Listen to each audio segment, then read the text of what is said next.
அஸ்ஸலாமு அலைக்கும் வரஹ்மத்துல்லாஹி வபரகாத்துஹு. இன்றைக்கி நாம் பதிவில் சூனியம், செய்வினை, ஜின், ஷைத்தான் ஆகியவற்றிலிருந்து விடுபட நபி ஸல்லல்லாஹு அலைஹி வஸல்லம் அவர்களுக்கு அல்லாஹு தாலா இறக்கிய மகத்துவம் மிக்க சூறாக்களை தான் பார்க்க போகிறோம். நபி ஸல்லல்லாஹு அலைஹி வஸல்லம் அவர்களுக்கு அல்லாஹு தாலா அருளப்பட்ட சூறாக்களாக இருக்கிறது. இந்த சூறாக்களை காலை மாலை இந்த முறைப்படி ஓதி வந்தால் இன்ஷா அல்லாஹ் சூனியம், செய்வினையிலிருந்து பாதுகாப்பு கிடைக்கும், ஷைத்தானை விட்டு பாதுகாப்பும் கிடைக்கும், ஜின்களை விட்டும் பாதுகாப்பு கிடைக்கும். பெண்கள் தம்முடைய குழந்தைகளுக்கு இதனை ஊத வேண்டும்.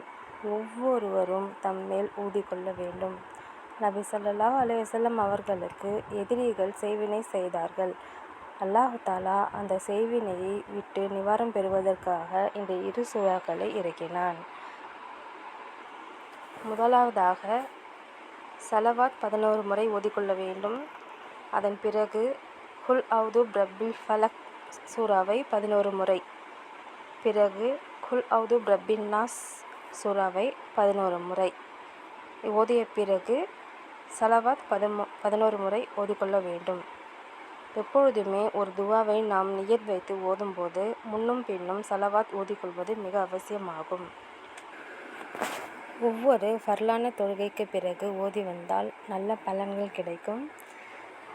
மற்ற நேரத்தில் காலை மாலை நான் கூறிய முறைப்படி ஓதி வாருங்கள். இன்ஷா அல்லாஹ் விரைவில் நிவாரணம் பெற்றுக்கொள்ளலாம். அல்லாஹ்வின் மீது முழு நம்பிக்கை வைத்து ஓதினால் உங்கள் பிரச்சனையிலிருந்து விரைவில் விடுபட்டு கொள்ளலாம் இன்ஷா அல்லாஹ். மீண்டும் புதிய பதிவில் சந்திக்கின்றேன். அஸ்ஸலாமு அலைக்கும் வரஹ்மத்துல்லாஹி வபரகாத்துஹு.